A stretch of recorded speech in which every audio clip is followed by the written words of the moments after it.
y tu pueblo, todos ellos serán justos, para siempre heredarán la tierra, renuevos de mi plantío, para obra de mis manos, para gloria mía, para glorificarme. El último versículo: el pequeño vendrá a ser 1000 y el menor un pueblo fuerte. Yo, Jehová, a su tiempo haré que esto sea cumplido pronto. Amén. Gloria a Dios. Pueden sentarse, hermanos. Bueno, entonces este capítulo que leímos habla de la futura restauración de Israel. Y eso es en el milenio, en la segunda venida de Cristo. Hemos visto el reino de Dios en el pasado, tiene 2 etapas. Israel fue el reino de Dios desde el Sinaí hasta la destrucción del primer templo, que lo destruyó Nabucodonosor. El que destruyó Tito fue el segundo templo. Entonces, eso fue el reino de Dios hasta la destrucción del primer templo. Luego Israel vino a ser una provincia babilónica, persa, griega, romana, otomana, hasta que en 1948 resurge Israel con un pedazo de tierra, de toda la tierra de Israel. Y entonces de ahí para acá se volvió a llamar Israel, y como hemos dicho es una república parlamentaria, no es el reino de Dios. Entonces, el reino de Dios en el futuro tiene 2 etapas, el milenio. El milenio comienza en la segunda venida de Cristo. El orden de los acontecimientos del futuro son los siguientes.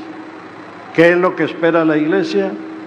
La iglesia espera el recogimiento, no la segunda venida de Cristo, el recogimiento. Él vendrá a las nubes, Él no viene a la tierra. Eso se llama la parusia, o sea, la aparición.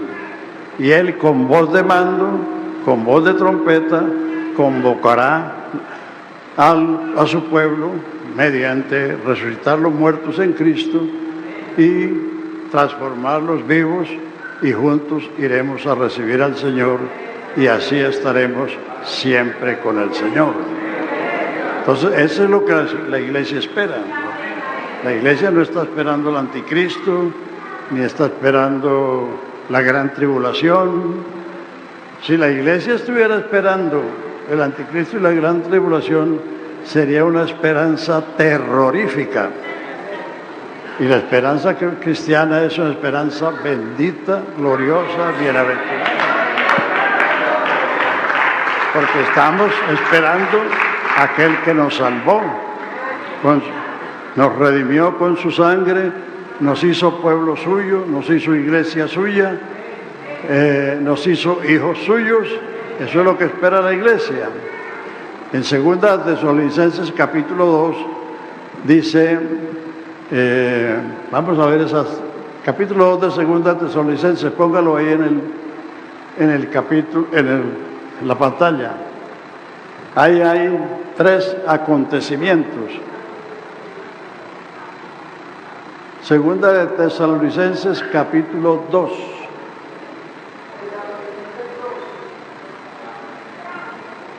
Ahí está. Pero respecto a la venida de nuestro Señor Jesucristo, y nuestra reunión con Él,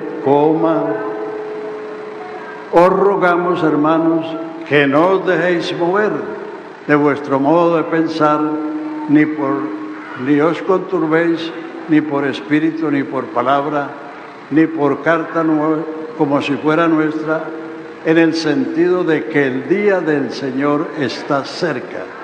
El día del Señor es el día del juicio. El día de Cristo es el día de la recompensa. Son 2 términos parecidos, pero designan hechos diferentes. Si usted ha leído los profetas, el Señor le dice a los profetas, ¿para qué queréis el día del Señor? día de temblor, día de angustia, día de espanto, día de tiniebla, día de sombra.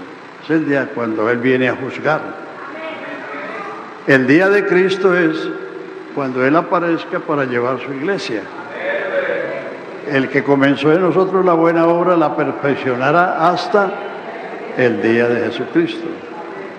Entonces, ahí hay tres hechos: la reunión, la segunda venida y el día del Señor, que es el día del juicio. Ahí es cuando Él viene como ladrón en la noche, como dice Pedro y como dijo el mismo Señor. Entonces, levantada la iglesia, ahí en segunda, sigue ahí en los versículos siguientes: nadie os engañe en ninguna manera, porque no vendrá. ¿Qué es lo que no vendrá? Lo último que dijo, el día del Señor. Porque no vendrá la apostasía y se manifiesta el hombre de pecado, el hijo de perdición, siga, el cual se opone y se levanta contra todo lo que se llama Dios o es objeto de culto, tanto que se siente en el templo de Dios como Dios, haciéndose pasar por Dios. ¿No os acordáis que cuando yo estaba con vosotros os decía esto? Y ahora vosotros sabéis lo que lo detiene. Hasta que puedo leer aquí mejor.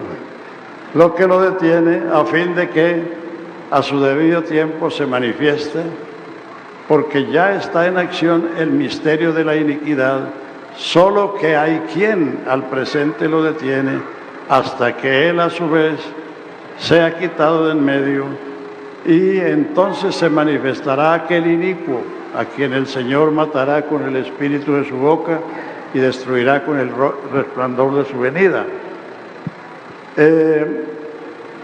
Inicuo, cuyo advenimiento es por obra de Satanás, con gran poder y señales y milagros mentirosos, y con todo engaño de iniquidad, ¿para qué? Para los que se pierden, por cuanto no recibieron el amor de la verdad para ser salvos. Por esto Dios les envía un poder engañoso para que crean a la mentira y sean, a fin de que sean condenados todos los que no creyeron a la verdad, sino que se complacieron en la injusticia. Pero nosotros, todo lo que está hablando anterior está hablando del día del Señor. Pero nosotros, la iglesia, debemos dar siempre gracias a Dios respecto a vosotros, hermanos amados por el Señor, de que Dios os haya escogido para salvación desde el principio, mediante la santificación del Espíritu y la fe en la verdad, a lo cual os llamó por nuestro Evangelio para alcanzar la gloria de nuestro Señor Jesucristo. No estamos esperando el anticristo ni la gran tribulación, sino estamos esperando al Señor. Aleluya. El misterio de la iniquidad es lo contrario al misterio de la piedad. El misterio de la piedad es que Dios se manifestó en carne. El misterio de la iniquidad es que un hombre se hará Dios.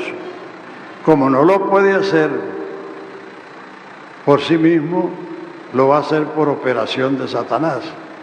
O sea, el diablo es un imitador, porque el diablo no puede crear ni un pelo blanco ni uno negro.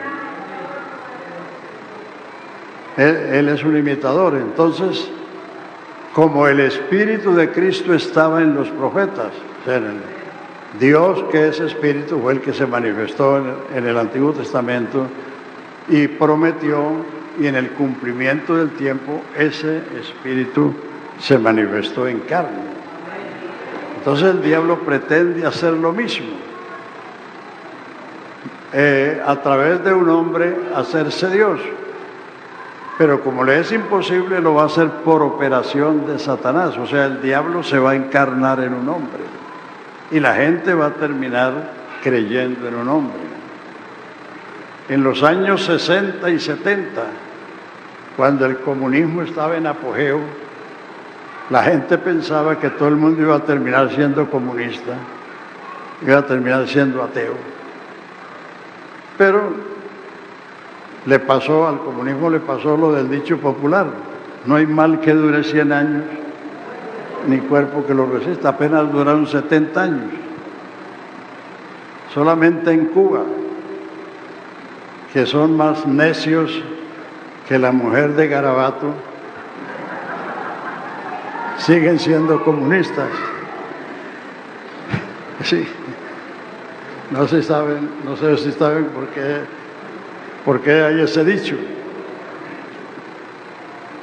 Era una mujer que aborrecía al marido y entonces lo llamaba Garabato. Y por último optó por tirarla de un puente al río. Entonces ella iba río abajo y está haciendo. Ya no podía decirle nada, entonces por eso han dicho que más necio que la mujer de Garabato. ¿Ah? ¿Ah?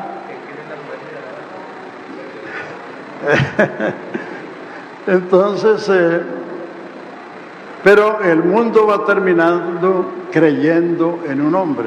Dice que Dios le va a enviar operación de error, espíritu de error, a los que no reciben el amor de la verdad para ser salvos.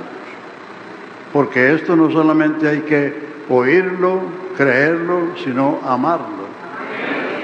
La verdad no es una religión, la verdad es una persona. Jesucristo dijo: yo soy el camino y la verdad. Y Él es la verdad absoluta. Entonces a Jesucristo no solamente hay que creerle, sino hay que amarlo.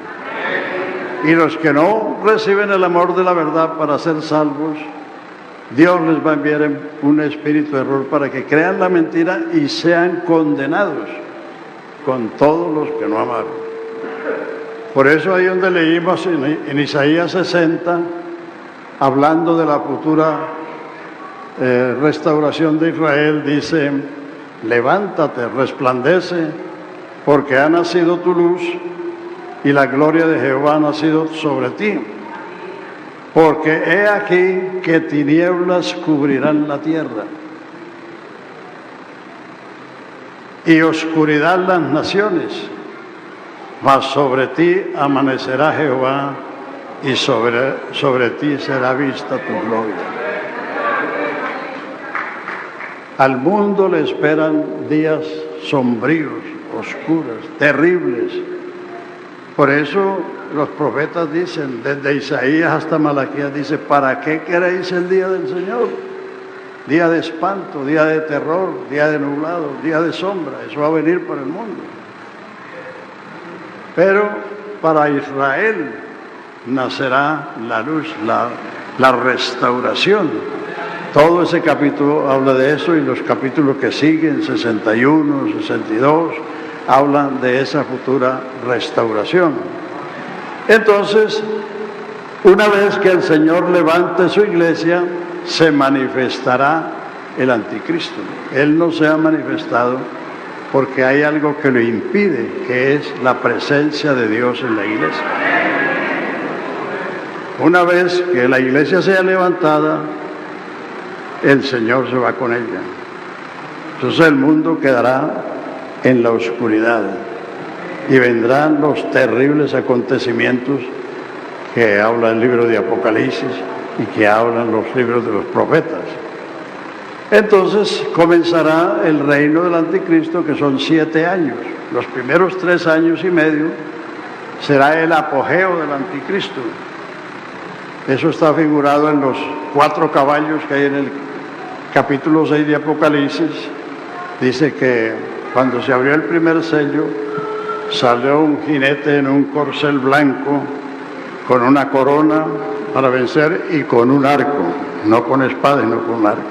Y salió para vencer, para conquistar el mundo. O sea, así, el anticristo va a aparecer como un hombre de paz, ofreciendo erradicar la pobreza, las enfermedades, traer la paz a todas las naciones, e Israel va a hacer un pacto con él para que le garantice sus fronteras, porque la lucha de Israel a lo largo de todos estos años ha sido guardar sus fronteras de sus enemigos.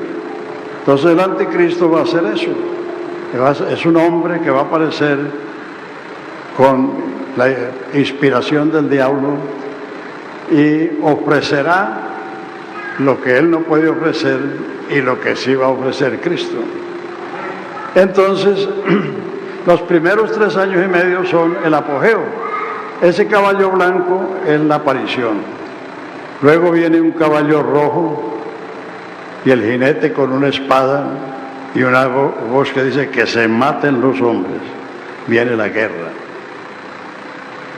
Y entonces el tercer caballo es un caballo negro con un jinete, con una balanza que dice 2 libras de trigo por 1 denario. O sea que el sueldo de un día solo sirve para comprar 2 libras de trigo o 6 libras de cebada. Porque la guerra trae el hambre. Porque los hombres se van a la guerra, no hay agricultura, no hay manera de provisiones. Y el cuarto caballo es un caballo amarillo y su nombre es peste. Porque el hambre trae la peste. La gente que no pueden comer van a ser presas de las enfermedades, porque lo que hace que las personas sean presas de las enfermedades es su debilidad, sus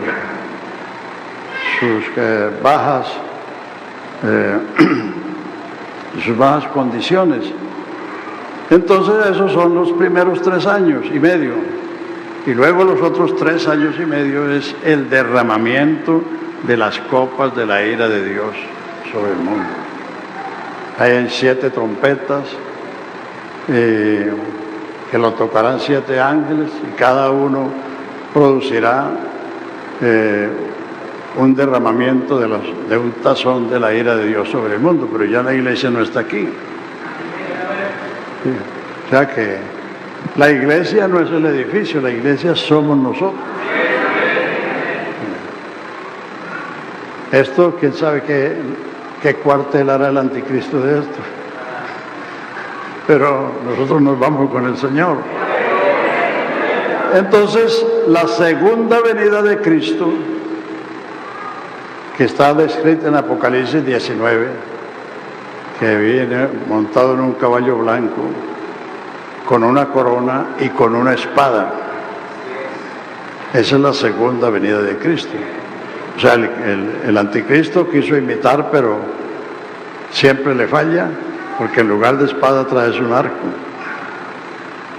La espada es la palabra de Dios, lo ha leído usted en Efesios. La palabra de Dios es la espada del Espíritu. Bueno, entonces, Jesucristo viene para varias cosas.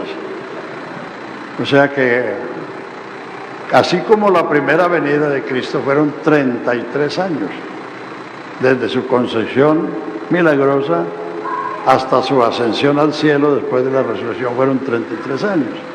Entonces, la segunda venida de Cristo va a traer varios acontecimientos. Número 1, viene para juzgar al mundo con justicia. Hechos 17:30 dice, Dios manda a todos los hombres en todo lugar que se arrepientan, porque ha establecido un día en que ha de juzgar al mundo con justicia por aquel varón a quien Dios ve a todos con haberlo levantado de los muertos.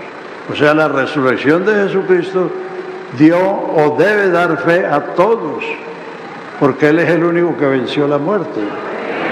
Todos los demás que Jesucristo y los apóstoles resucitaron se volvieron a morir y muertos están. Por eso nadie subió al cielo sino el que vino del cielo, porque para ir al cielo se necesita un cuerpo de gloria y de inmortalidad, y eso solamente lo tiene Cristo. Todos los demás están muertos. Entonces la resurrección es en su orden: Cristo el primero, luego los que son de Cristo y luego el fin. Entonces viene para juzgar al mundo con justicia. Número 2, viene para hacer el juicio de las naciones. Mateo 25:31. Mateo 25:31. Cuando el Hijo del Hombre venga en su gloria y se siente en el trono de su gloria, reunirá a las gentes. El verso 32, reunirá delante de él todas las naciones y apartará los unos de los otros como el pastor aparta las ovejas de los cabritos. Dirá, pondrá las ovejas a la derecha y los cabritos a la izquierda, y dirá a las ovejas: venid benditos de mi Padre, heredad del reino preparado para vosotros desde la fundación del mundo, porque tuve hambre y me diste de comer, tuve sed y me diste de beber, estuve en la cárcel y me visitaste, en el hospital y viniste a mí. ¿Qué pasó? Perdón. Y viniste a mí. Entonces justo le preguntarán: ¿cuándo te vimos hambriento o sediento, o en el hospital o en la cárcel y vinimos a verte?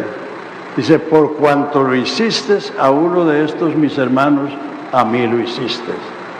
Ese es el juicio de las naciones que Dios va a hacer por el trato que le han dado a Israel, su pueblo. También está en el capítulo 3 de Joel. Ponga ahí el capítulo 3 de Joel, los primeros versículos.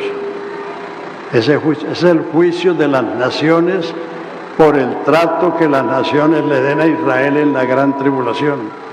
Porque aquí que en aquellos días y en aquel tiempo en que haré volver la cautividad de Judá y de Jerusalén, reuniré a las naciones y las haré descender al valle de Josafat, y allí entraré en juicio con ellas a causa de mi pueblo Israel y mi heredad, a quien ellas esparcieron entre las naciones y repartieron mi tierra, y echaron suertes sobre mi pueblo, y dieron los niños por una ramera, y vendieron las niñas por vino para beber.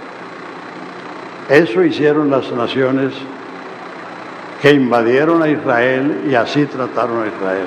Entonces Dios va a hacer un juicio a las naciones, y falta lo que las naciones hagan con Israel en la gran tribulación, porque Israel se salvará en la gran tribulación. O sea, 1, vendrá a hacer juicio a todo el mundo. 2, el juicio de las naciones. 3, vendrá a destruir el reino del anticristo.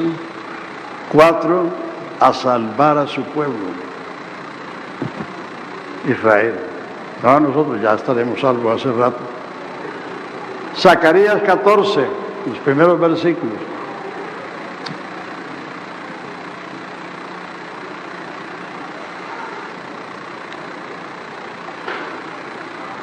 Zacarías 14:1. He aquí que el día de Jehová viene, y en medio de ti serán repartidas tus despojos, porque yo reuniré a todas las naciones para combatir contra Jerusalén, y la ciudad será tomada, y serán saqueadas las casas, y violadas las mujeres, y la mitad de la ciudad irá en cautiverio, mas el resto del pueblo no será cortado de la ciudad. Después saldrá Jehová y peleará con aquellas naciones como peleó en el día de la batalla. Y se afirmarán sus pies en aquel día en el monte de los olivos, que estará enfrente de Jerusalén, al oriente, y el monte de los olivos se partirá por en medio, hacia el oriente y hacia el occidente, haciendo un gran valle, o un valle muy grande, y la mitad del monte se apartará hacia el norte y la otra mitad hacia el sur. Y huiréis al valle de los montes, porque el valle de los montes llegará hasta Asal. Huiréis a la manera que huisteis por causa del terremoto en los días de Usías, rey de Judá, y vendrá Jehová mi Dios, y con él todos los santos. Entonces, la segunda venida de Cristo viene para esas cosas.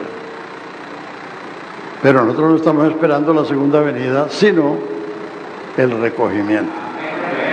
El recogimiento solo está en Tesalonicenses, no está en el capítulo 24 de Mateo, ni en el 13 de Marcos, ni en el 21 de Lucas.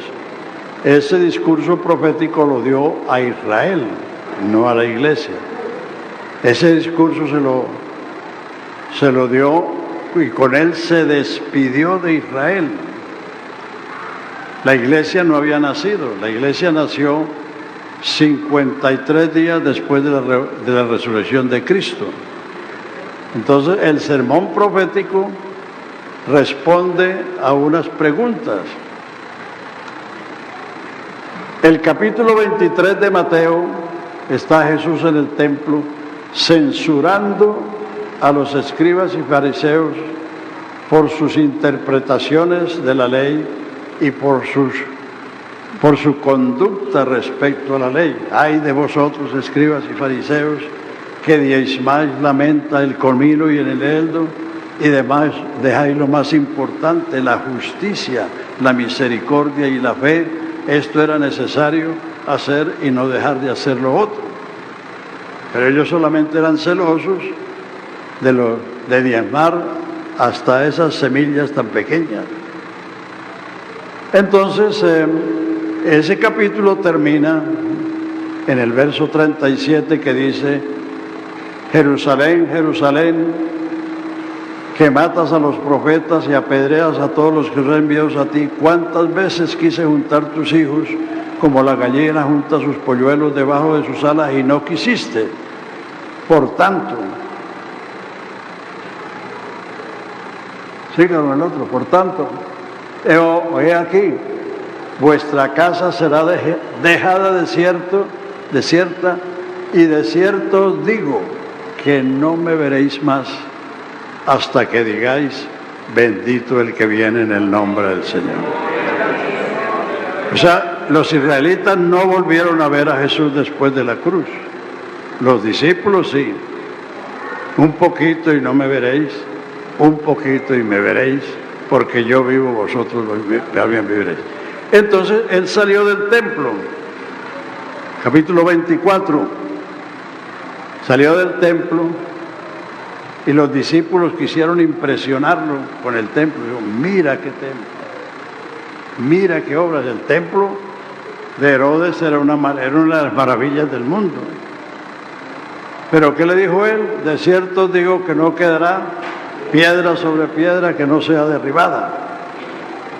Entonces los discípulos aparte le preguntaron: dinos cuándo serán estas cosas, o sea, la destrucción del templo. ¿Qué señal habrá de tu venida y del fin del mundo? Entonces el discurso profético de Mateo 24 y 25, y Lucas 21 y Marcos 13 es la respuesta a esa pregunta que hicieron los discípulos. ¿Cuándo serán estas cosas, la destrucción del templo? ¿Qué señal habrá de tu venida y del fin del mundo o del fin del siglo? La destrucción del templo se cumplió 37 años después. En el año 70 fue destruido.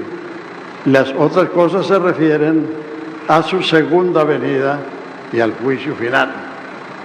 Entonces, la doctrina del recogimiento está en las cartas a los tesalonicenses. Primera de Tesalonicenses 4:13. No quiero, hermanos, que ignoréis acerca de los que duermen, para que no os entristezcáis como los otros que no tienen esperanza. Porque si creemos que Jesús murió y resucitó, también traerá Dios con él a los que durmieron en Jesús. Porque el Señor mismo, con voz de mando, con voz de arcángel y con trompeta de Dios, descenderá del cielo, y los muertos en Cristo resucitarán primero, y los que vivimos seremos transformados y juntamente iremos a recibir al Señor en el aire, y estaremos siempre, no en el aire, sino con el Señor. Porque hay algunos que andan en el aire aunque el Señor no haya venido. O hay algunos que andan en las nubes. Yo fui a Salén, allá en Urabá. Es una montaña donde abrían las ventanas y las puertas y se metían las nubes. Entonces yo le dije a los hermanos, bueno, ustedes viven en las nubes aunque el Señor no haya venido. En una montaña bien elevada, era un campo agrícola, cultivaban mucho frijol y había una congregación bastante numerosa, eso fue en el año 58. Entonces yo fui allá a visitarlos y me sorprendió eso, que abrían las ventanas y las puertas de las nubes se metían al templo. Bueno, entonces no vamos a estar en las nubes o en el aire, sino siempre con el Señor. Y lo que leímos en el capítulo 2 de Segunda de Tesalonicenses es una explicación porque los tesalonicenses no habían entendido bien lo de la primera carta. Entonces les explica qué es el recogimiento, qué es la venida y qué es el día del Señor. Bueno, entonces el Señor vendrá para hacer el juicio de las naciones, para juzgar al mundo, para destruir el reino del anticristo y para establecer el reino de Dios. El milenio es el reino de Dios, un milenio que va a ser regido por el cetro de Jesucristo. O sea, lo que hoy es un estado espiritual, el reino de Dios es justicia, paz y gozo en el Espíritu Santo. Eso no es un lugar, es un estado que vivimos y gozamos los que vivimos bajo el gobierno de Jesucristo. Eso se va a materializar sobre toda la creación, porque Jesús murió por toda la creación. En Romanos 8 dice que la creación gime con dolores de parto, esperando la redención. Ahí está en el capítulo 8 de Romanos, porque en esperanza fuimos salvos, pero lo que se ve no es esperanza. Y si lo que esperamos, si lo que no vemos esperamos, con paciencia lo esperamos. Fuimos salvos de esperanza, sí. A ver, aquí está también. Porque lo que alguno ve, ¿a qué esperarlo? Siga. Pero si esperamos lo que no vemos, con paciencia lo aguardamos.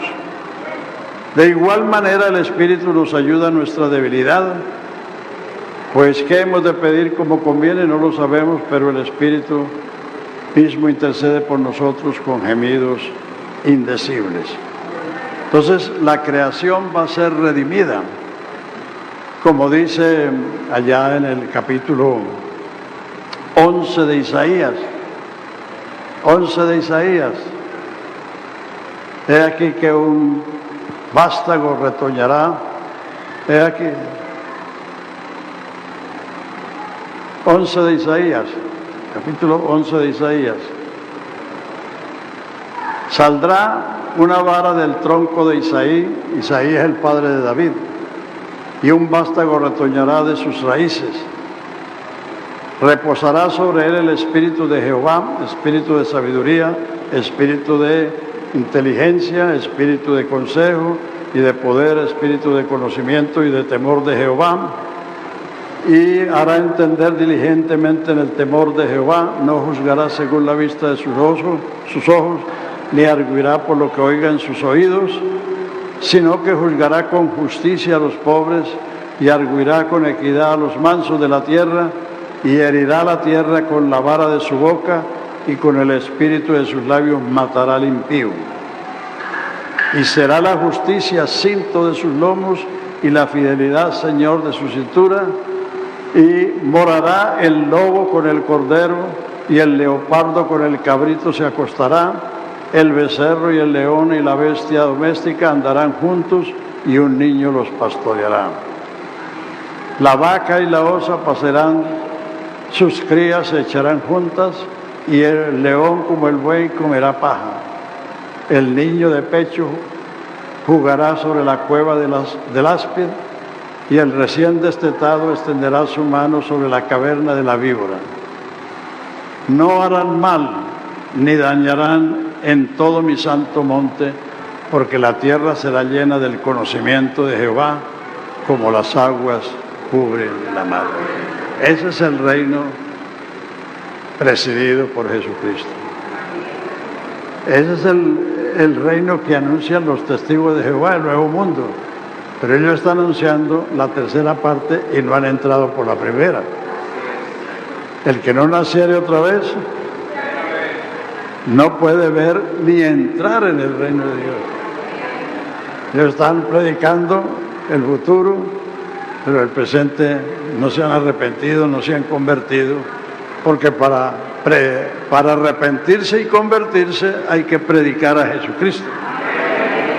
Y ellos desmeritan a Jesucristo. Dicen que Él es un diosito, que Él es un hombre, y han dicho que es un ángel que se encarnó. Entonces, si no entran ahora, el que no entra ahora no va a entrar en el milenio. Los testigos de Jehová son tan ingenuos que las solteronas dicen, si no me caso aquí, me voy a casar allá. Sí, eso lo creen ellos.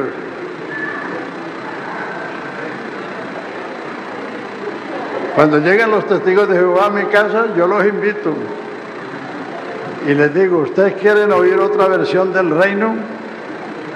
Y una pareja sí me aceptó. Y los tuve sentados hora y media hablándole de este reino y no dijeron ni pío. Y a otra pareja, que hace como 2 semanas llegaron a la casa, yo los mandé entrar, les dije lo mismo. Entonces cuando iba por la primera parte, dijo, no, tenemos que irnos. Tenemos que irnos porque nos están esperando, o sea, no se aguantan. Entonces, el milenio es la tercera etapa del reino de Dios.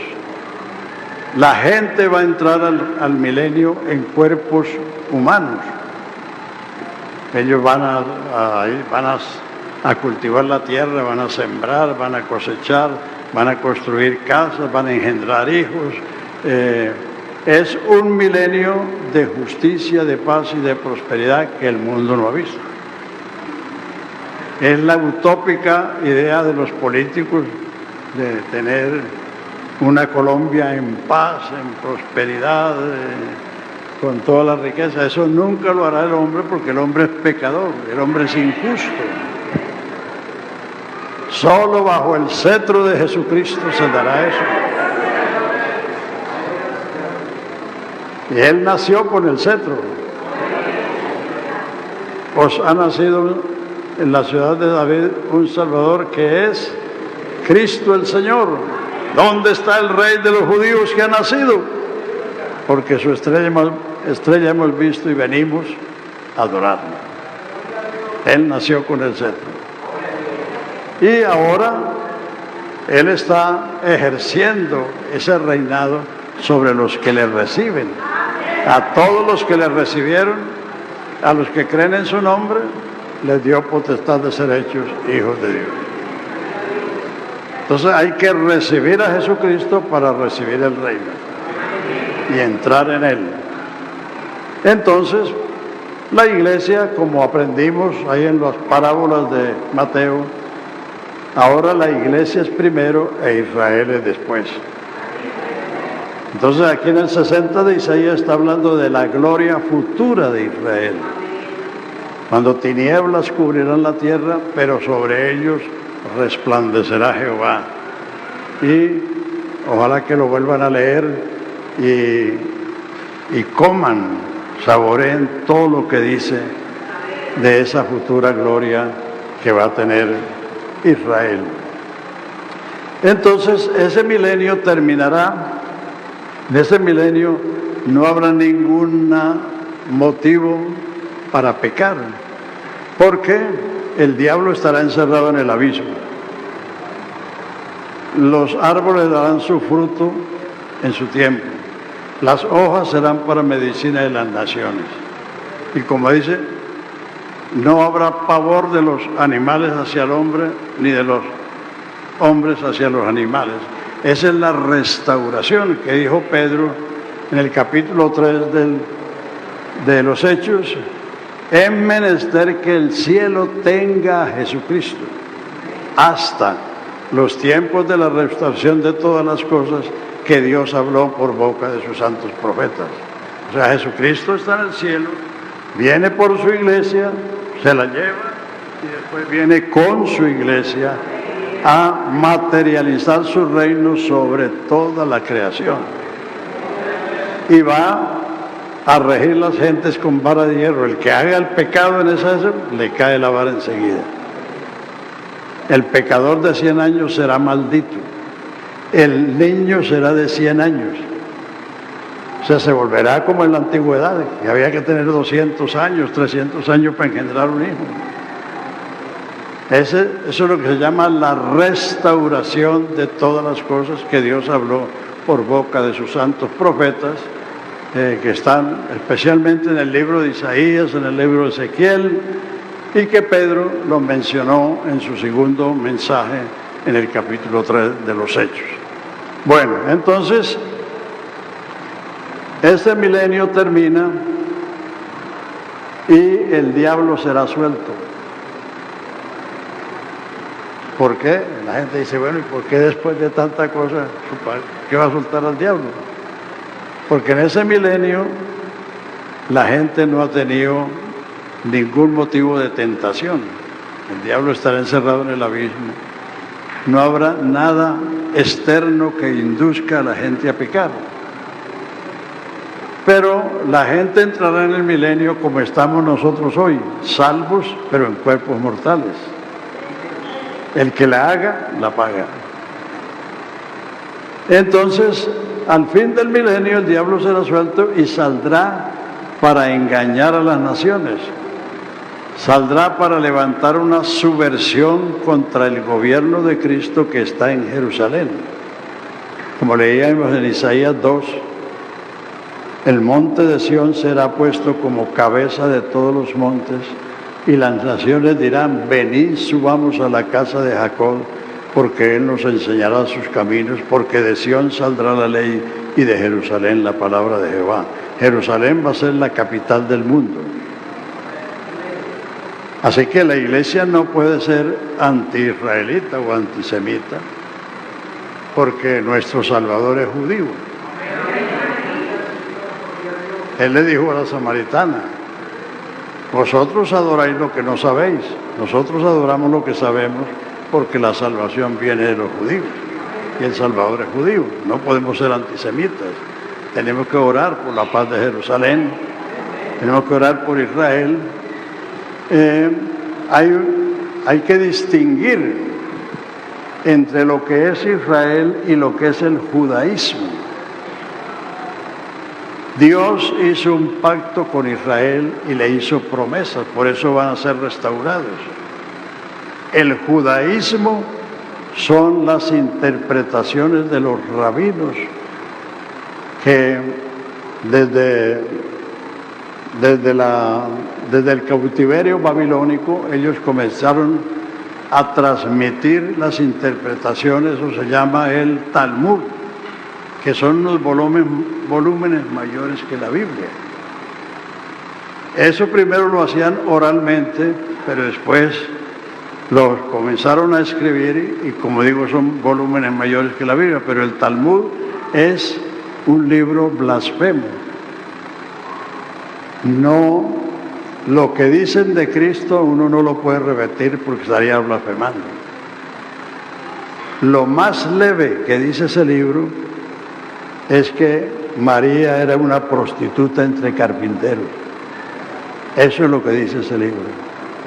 Es un libro blasfemo. Y eso es el judaísmo.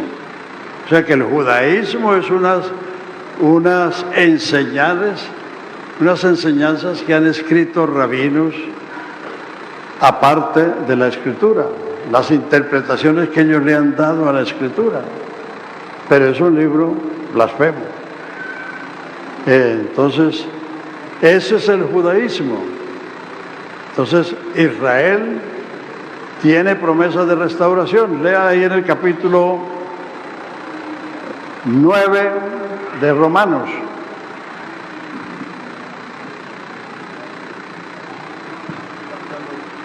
20 minutos, pues.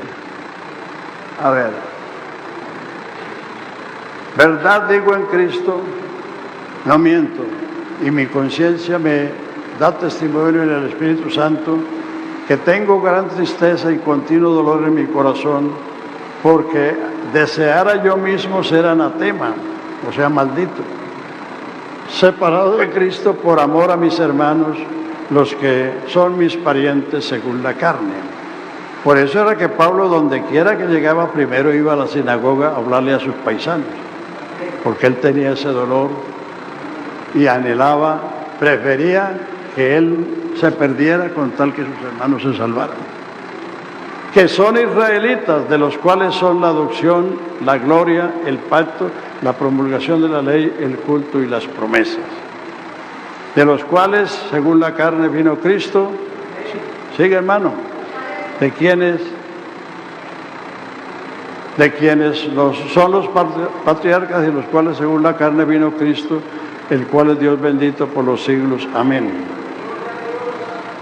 No que la palabra de Dios haya fallado, porque no todos los que descienden de Israel son israelitas,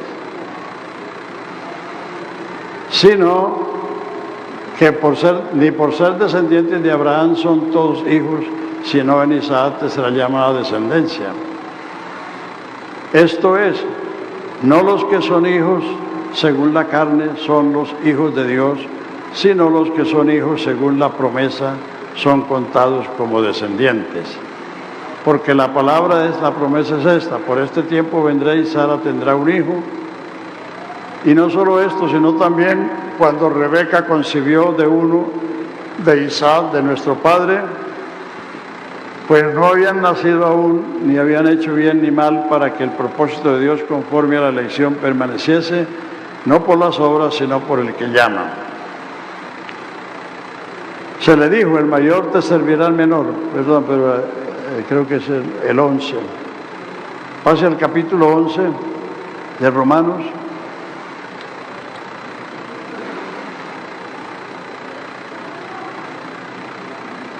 Así es. Digo pues, ¿ha desechado Dios a su pueblo?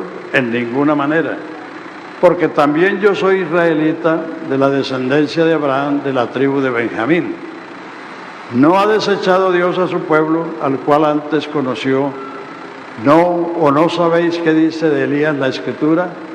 ¿Cómo invoca Dios contra Israel diciendo: Señor, a tus profetas han dado muerte y a tus altares han derribado, y solo he quedado y procuran matarme?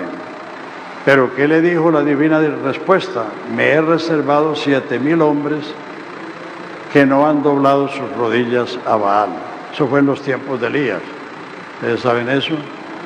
Así también, aún en este tiempo, ha quedado un remanente escogido por gracia. Y si por gracia, ya no es por obras. De otra manera, la gracia ya no es gracia. Y si por obras, ya no es gracia. De otra manera, la obra ya no es obra. ¿Qué pues?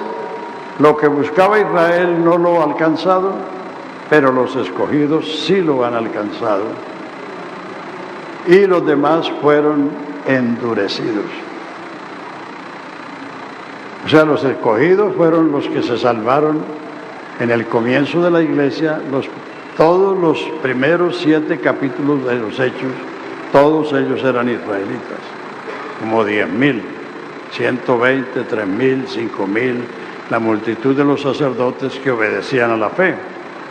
Entonces, así como en los días de Elías creyó que habían matado a todos los profetas, que habían derribado los altares y que solo quedaba él. Y él, celoso, se metió en una cueva de esa manera, pero Dios le dijo: me he dejado 7,000 hombres que no han doblado sus rodillas a Baal, pero él no lo sabía. Ese era el remanente de ese tiempo. En Isaías 1, que fue muchos años después, dice: si Jehová no nos hubiera dejado un remanente, seríamos semejantes a Sodoma y a Gomorra. Israel había pecado tanto que eran dignos de que fueran barridos como Sodoma y Gomorra. Pero Dios tenía un remanente. Y en el comienzo de la iglesia también tenía un remanente. Entonces Dios tiene un remanente. No todos los que descienden de Israel son israelitas. Muchos de ellos son ateos, entre comillas. Muchos de ellos son brujos. Toda esa pornografía que hay en California, en Hollywood, todo eso lo manejan los judíos. Todo eso son cuestiones económicas, porque ellos por la plata hacen lo que sea. Entonces, pero Dios siempre tiene un remanente. La iglesia no es un remanente, porque algunos han predicado eso. Israel tiene un remanente porque Israel es una nación. La iglesia es el cuerpo de Cristo. La iglesia es un cuerpo. Todos fuimos bautizados en un cuerpo, sean judíos, griegos, siervos o libres, varones o hembras. A todos se nos dio a beber de un mismo espíritu. O sea, todo el que obedece el Evangelio es incorporado, es bautizado, es introducido en el cuerpo de Cristo. Para ser iglesia hay que ser salvo. La iglesia no es un edificio, la iglesia es un pueblo. Y ese pueblo es porque ha creído en Jesucristo y Jesucristo lo ha salvado. Por eso Efesios dice, Cristo amó la iglesia, no las iglesias. Se entregó a sí mismo por ella, no por ellas, para santificarla en el lavacro de la palabra, a fin de presentársela gloriosa, sin mancha, ni cosa semejante. O sea, la iglesia es un pueblo. Cuando decimos la casa del Señor, no estamos refiriéndonos al edificio. Estamos recibiendo a la familia de Dios, que es la iglesia. Esto te escribo, 1 Timoteo 3, 14 y 15, esto te escribo con la esperanza de ir pronto a verte. Y si no fuere tan pronto, para que sepas cómo debes conducirte en la casa de Dios, que es la iglesia del Dios vivo, columna y apoyo de la verdad. Entonces, la iglesia en sus comienzos comenzó con israelitas. Todos esos miles eran israelitas. Pero como ellos desecharon al rey y al reino, entonces por eso Dios escogió a Saulo, que es el apóstol a los gentiles. Los 12 apóstoles son los apóstoles del Cordero. Y Pablo es un apóstol exclusivo, designado predicador, apóstol y maestro de los gentiles en fe y verdad. Entonces la iglesia es ese pueblo que Dios ha redimido con su sangre, y ese pueblo que le reconoce, que le adora y que nos sometemos a su voluntad voluntariamente, porque sabemos que Él es el Rey, aleluya, de los reyes, el Señor de los señores. Bueno, para nosotros hay mucha más tela para cortar, pero vamos a ver la cuarta etapa. Después de culminado el milenio, sale Satanás para engañar y levanta una subversión, así como la FARC era aquí una subversión contra el gobierno. Levanta una subversión contra el gobierno de Cristo y sus santos, que gobiernan al mundo desde Jerusalén, y van a Jerusalén a pretender pelear con el Rey de Reyes, y fuego del cielo caerá y los matará. Entonces viene el juicio final, que es el trono blanco. Entonces vi un trono blanco y a uno sentado en él, delante del cual vivió el cielo y la tierra, y no se halló el lugar para el mar. Y vi, y la tierra dio los muertos, la mar dio los muertos, el infierno dio los muertos, y estaban los muertos grandes y pequeños, no son los altos y los bajitos, sino los poderosos y los esclavos. Vi los muertos grandes y pequeños delante del trono, y los libros fueron abiertos y los muertos fueron juzgados por las cosas que están escritas en los libros. Y otro libro, el cual es el de la vida, fue abierto, y el que no fue hallado escrito en el libro de la vida fue lanzado en el lago de fuego, que es la muerte segunda. Ahí es el fin. Entonces amanece la cuarta y última etapa, capítulo 21. Vi un cielo nuevo y una tierra nueva, delante del cual vio el cielo y la tierra, y no se halló lugar para el mar. Y yo vi la santa ciudad de Jerusalén descender del cielo como una esposa ataviada para su marido. Esa ciudad es la iglesia. La casa de Dios y la ciudad de Dios es la iglesia. Salmo 127. Si Jehová no edifica la casa, en vano trabajan los edificadores. Si Jehová no cuida la ciudad, en vano ven a las guardias. O sea, la ciudad de Dios y la casa de Dios es la familia de Dios, el pueblo de Dios. Entonces, de eso habló Pedro en su segunda carta, capítulo 2. Dice, los cielos que son ahora y la tierra que está ahora está conservada por la palabra de Dios para el día del juicio y de la perdición de los hombres impíos, en el cual los cielos serán encendidos, la tierra y las obras que están en ella serán quemadas. Pero nosotros esperamos cielos nuevos y tierra nueva, en los cuales moramos. Esa es la cuarta y última etapa. Ahí tienen las cuatro etapas del reino. El pasado, el presente, el futuro, que es el milenio, y la nueva creación. De lo primero no habrá memoria.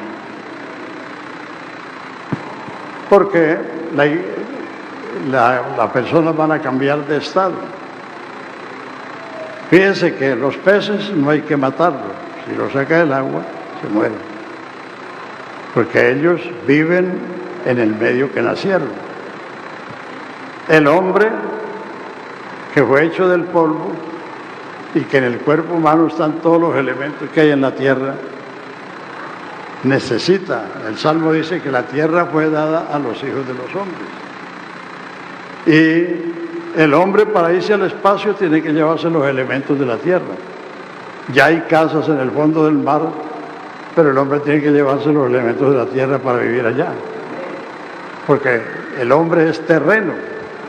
La tierra fue dada a los hijos de los hombres. Y no sé si ustedes habrán visto los videos esos de los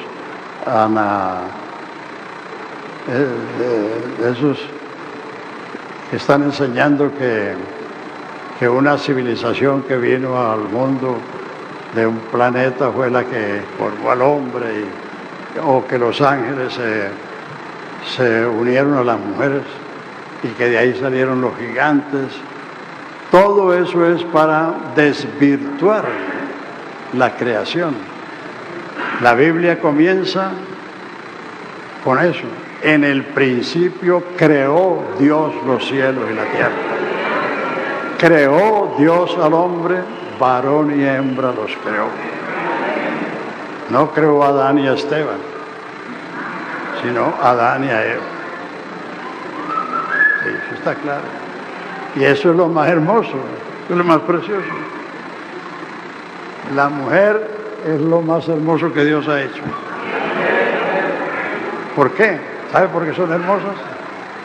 Porque fueron hechas de la costilla del hombre. Un material fino y duradero. Por eso hay más viudas que viudos. Porque el hombre fue hecho del polvo, es más vulnerable.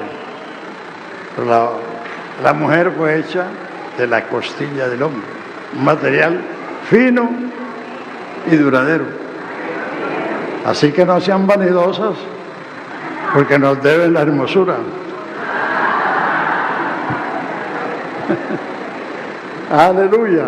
Entonces todas esas de los hombres, de todas esas supuestas mezclas de ángeles con mujeres, Todo eso es para desvirtuar la verdad de Dios, que Dios creó los cielos y la tierra, que Dios creó al hombre, varón y hembra, y les dijo procrear.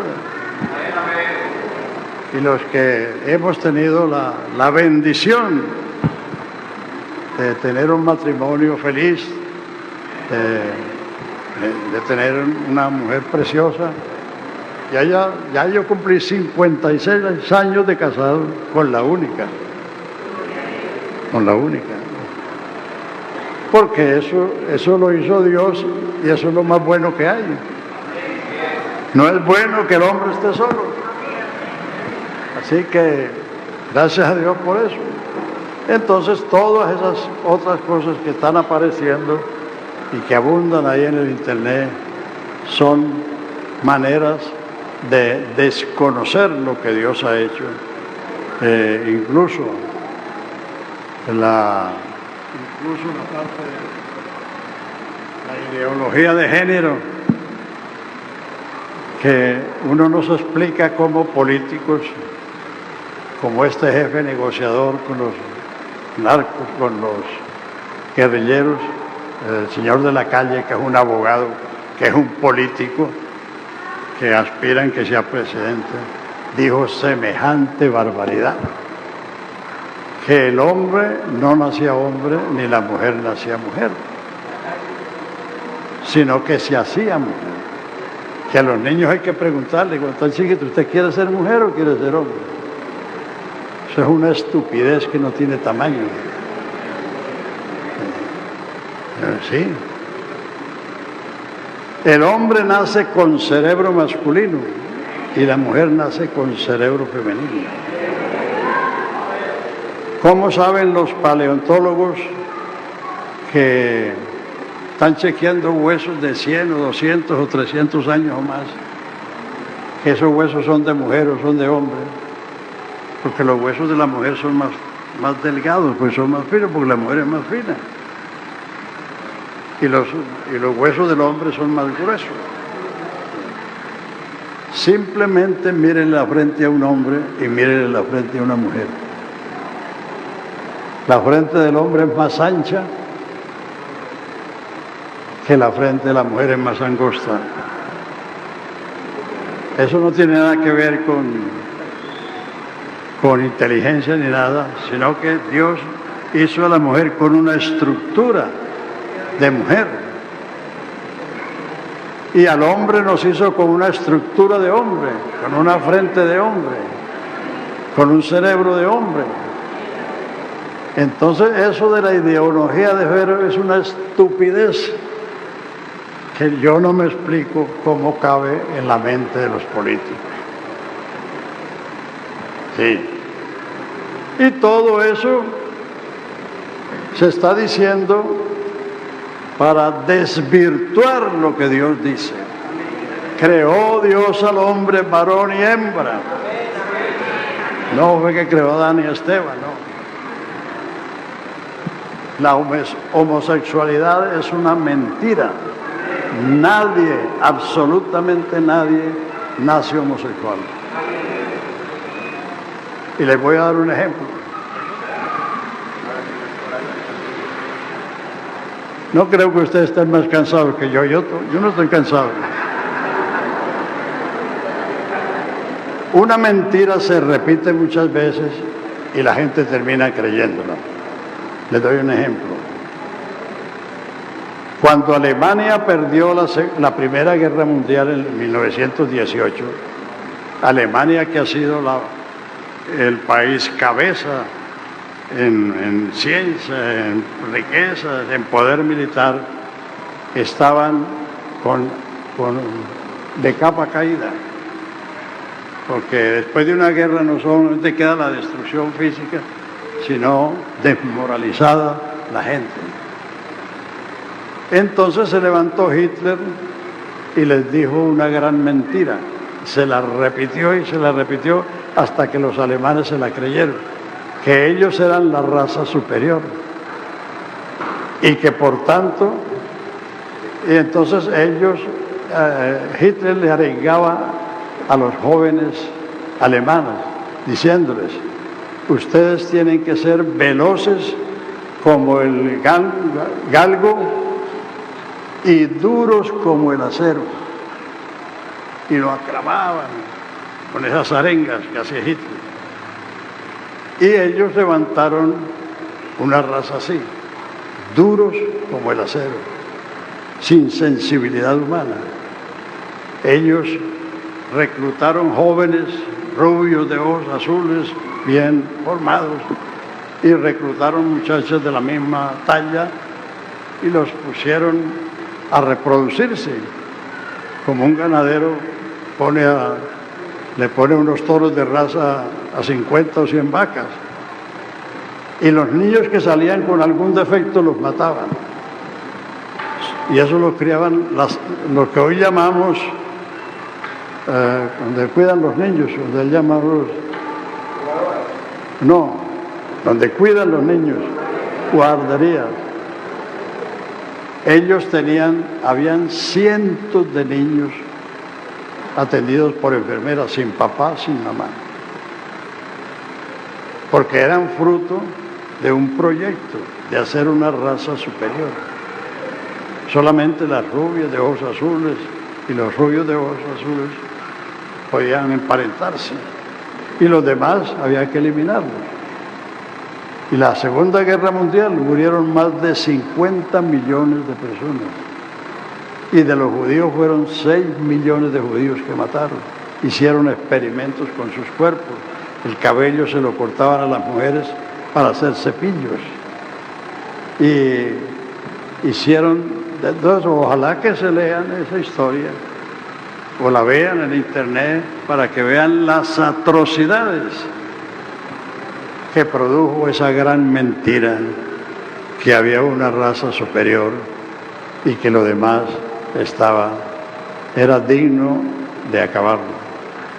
Ellos no solamente mataron judíos, mataron mucha otra gente que no eran judíos, sencillamente porque creyeron esa mentira. Entonces, la homosexualidad hoy es una mentira. Si usted tiene un pariente que tiene esas tendencias, lo que usted tiene que hacer es mostrarle que eso es una mentira, mostrarle que Dios creó un hombre y una mujer, que se vaya al cuarto y que se mire en el espejo, para que se dé cuenta que tiene una estructura femenina o masculina, que tiene una mente, un cerebro femenino o masculino, que la frente nomás se lo dice. Y por eso tenemos órganos o masculinos o femeninos, porque Dios nos creó así. Lo otro es una gran mentira, una gran mentira. Y la palabra de Dios dice que eso es abominación. O sea que uno no puede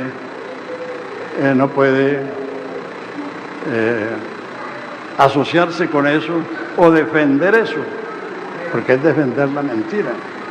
Hay que defender la verdad. Aleluya. Aleluya. Entonces estamos en el reino de Dios y vamos para el reino de Dios. Cuando termine nuestra carrera aquí, entonces vamos para Jerusalén. Muchas veces me han invitado para ir a Jerusalén. Me dicen, no, yo prefiero ir con el Señor, porque allá hay que correr para cuando suenan las sirenas, ir a esconderse en los refugios, y yo ya no estoy para correr. Entonces iremos a Jerusalén, reinaremos con Él 1000 años y luego nos vamos a la nueva creación. Por eso esto no tiene comparación con nada. Por eso, si uno entiende esto, uno tiene que amar esto por encima de todo. Aleluya, porque no hay, como dice Pablo, no es de comparar las aflicciones del tiempo presente con la gloria que en nosotros ha de ser manifestada. Gloria a Dios. Dios los bendiga.